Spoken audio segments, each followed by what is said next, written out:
Hello मेरे प्यारे बच्चों, कैसे हैं आप लोग। मैं आशा करता हूं कि आप सभी लोग बहुत ही अच्छे पूर्वक होंगे और आप सभी लोगों की यूपी बोर्ड 2025 के बोर्ड एग्जामिनेशन की तैयारियां बड़े ही धूमधाम से चल रही होंगी। जी हाँ प्यारे साथियों, समय भी अब ज्यादा नहीं रह गया है। एक एक दिन कम होते जा रहे हैं, इसलिए समय की अहमियत को समझिए और अभी से पढ़ाई में जुट जाइए। जी हाँ प्यारे साथियों, आज हम लोग क्लास 12 कक्षा 12 हिंदी में क्या करेंगे, पत्र लेखन को समझेंगे। और पत्र लेखन याद रखना कि बोर्ड में 3 तरीके के आते हैं। अगर आप लोगों ने 3 तरीके का पत्र लेखन देख लिया तो बोर्ड एग्जामिनेशन में 6 नंबर आपसे कोई छीन नहीं सकता है। आप पूरा का पूरा 6 में 6 नंबर करके आएंगे। दूसरी बात, बहुत ऐसे बच्चे हैं मैंने देखा है कि जब पत्र लेखन लिखते हैं तो कहां से पैराग्राफ छोड़ना चाहिए, कहां सेवा में लिखना चाहिए, कहां कैसे लिखना चाहिए, इसमें बहुत सारी गलतियां कर देते हैं।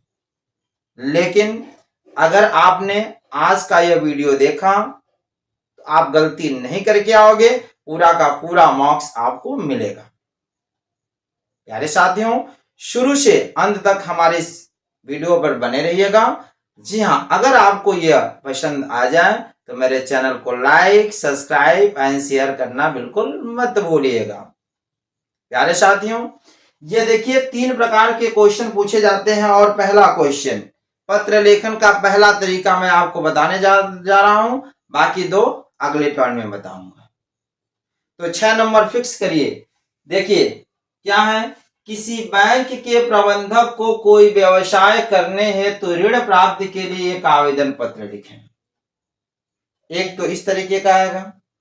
और याद रखना बाबू कि ऋण प्राप्त करने के लिए आवेदन पत्र लिखें, इसमें कई प्रकार से आपसे थोड़ा थोड़ा परिवर्तन कर सकता है, लेकिन लिखना वही है। जैसे आपसे कह सकता है कि होजरी की दुकान खोलने के लिए ऋण प्राप्त के लिए एक आवेदन पत्र लिखें। उच्च शिक्षा प्राप्त करने के लिए ऋण प्राप्त के लिए एक आवेदन पत्र लिखें। चिकित्सा स्वास्थ्य यानी उसकी दुकान खोलने के लिए ऋण प्राप्ति के लिए एक आवेदन पत्र लिखें। कोई भी दुकान खोलने के लिए अपने बैंक के पास ऋण प्राप्त करने के लिए एक आवेदन पत्र लिखें। बस यही आपसे पूछा जाएगा। बस ये ध्यान देना कि अगर ऋण प्राप्ति के लिए आवेदन पत्र लिखा आ गया तो सर ने जो बताया था बस वही छापना है, बस थोड़ा सा दिमाग लगाना है। जरा ध्यान समझो। करा किसी बैंक के प्रबंधक को, अब किसी बैंक के प्रबंधक को यहां करा तो आप अपने मन से किसी भी बैंक के प्रबंधक को लिखोगे। किसको लिख सकते हो, भारतीय State bank, Punjab national bank, है कि नहीं। तो आप अपने मन से किसी को लिख सकते हो। लेकिन अगर वहां कह दे नहीं भारतीय स्टेट बैंक तो भारतीय स्टेट बैंक लिखना पड़ेगा, पंजाब नेशनल बैंक तो पंजाब नेशनल बैंक। तो यहां कह रहा है किसी को व्यवसाय करने है तो ऋण प्राप्ति के लिए एक आवेदन पत्र लिखें। तो लिखना क्या है ये चीज समझो बाबू। देखिए जब आपको पत्र लेखन आ जाए तो कॉपी पे कैसे लिखेंगे। सबसे पहले एक आपको कॉपी मिलेगी, उस कॉपी में थोड़ा सा इधर से फोल्ड करना, थोड़ा इधर से फोल्ड करना। क्यों ऐसे करते हैं, क्योंकि दोनों की लाइन एकदम सेम रहे ताकि देखने में क्या रहे, अच्छा लगे। जैसे मान लीजिए यही कॉपी है, ठीक है, और इसमें क्या करो थोड़ा सा इधर से फोल्ड कर दो और थोड़ा सा इधर से कर दो, तो यहां से सीधे लिखोगे और यहां से एकदम सीधे दिखाई देगा आपको, ठीक है ना, तो अच्छा लगेगा। बस यही करना है। चलिए आप क्या लिखोगे, सबसे पहले ऊपर लिखना सेवा में, सेवा में के जस्ट नीचे, जैसे मैं कह रहा हूं वैसे समझो, जस्ट नीचे लिखना शाखा प्रबंधक, ठीक। अब भारतीय स्टेट बैंक, अब यहां पर जो आपसे कहेगा, जिसके पास कहेगा वही लिखेंगे। अगर कहता है कि ग्रामीण तो ग्रामीण बैंक को लिखेंगे, अगर कहता है पंजाब नेशनल बैंक तो पंजाब नेशनल बैंक लिखेंगे, ठीक। लेकिन मैंने लिखा Bhartiya State Bank, Civil Lines Gorakhpur, इतना तो समझ गए। उसके बाद जो सेवा में लिखे हो ना, इसके जस्ट नीचे लिखेंगे विषय, विषय जिस पर आप लिख रहे हो, किस पर लिख रहे हो कि ऋण प्राप्ति के लिए आवेदन पत्र, तो वही ऋण प्राप्त करने हेतु आवेदन पत्र। विषय क्यों लिखा जाता है? ताकि देखते ही पता चल जाए कि आप किस पर पत्र लिख रहे हो। ये जरूर लिखना बाबू। चलिए, अब उसके बाद जो सेवा में लिखे हो ना, इसके जस्ट नीचे स के नीचे महोदय लिखेंगे, महोदय फिर कामा, उसके जस्ट नीचे यहाँ शाखा लिखे हो ना, इसके नीचे सविनय, यहीं से लिखना। यही पैराग्राफ कब चेंज किया जाए, क्या किया जाए, आपको जानना बहुत जरूरी है।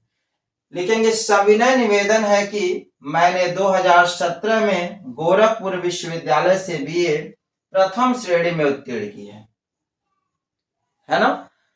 क्या लिखेंगे कि सविनय निवेदन है कि मैंने 2017 में गोरखपुर विश्वविद्यालय से बीए प्रथम श्रेणी में उत्तीर्ण की है, लेकिन अभी तक मुझे कोई रोजगार नहीं मिला है। जब रोजगार नहीं मिला है, बेरोजगार है, तभी तो हम ऋण प्राप्त मांग रहे हैं, बोलो। तो भाई रोजगार नहीं मिला है। हमें सूत्रों से पता चला है कि विभिन्न ऋण योजनाओं के अंतर्गत आपका बैंक भी बेरोजगार युवकों को 1,25,000 रुपए तक का ऋण प्रदान कर रहा है। कितना आसान है, कोई कठिन नहीं, बिल्कुल नहीं कठिन है कि नहीं। 1 से 2 बार पढ़ेंगे बिल्कुल याद हो जाएगा, रटने की भी जरूरत नहीं है। उसके बाद जो सविनय लिखे हो ना, ये पैराग्राफ छोड़ देंगे, ये लाइन छोड़ देंगे, फिर पैराग्राफ चेंज करके यहाँ लिखेंगे अतः आपसे विनम्र निवेदन है कि आवश्यक दस्तावेज भरवाकर हमें भी ऋण प्रदान करने की कृपा करें। ठीक है बाबू, याद रखना, जो पहली लाइन यहाँ से यहाँ तक आओगे, फिर सेकेंड लाइन यहाँ से लिखा है ना, फिर ऐसे यहाँ से ऐसे करते जाना। ये जब खत्म हो जाएगा, फिर 100 के नीचे या पैराग्राफ चेंज करके लिखना है। यही आपको तरीका आना चाहिए। अब बताओ समझ में आया कि नहीं आया?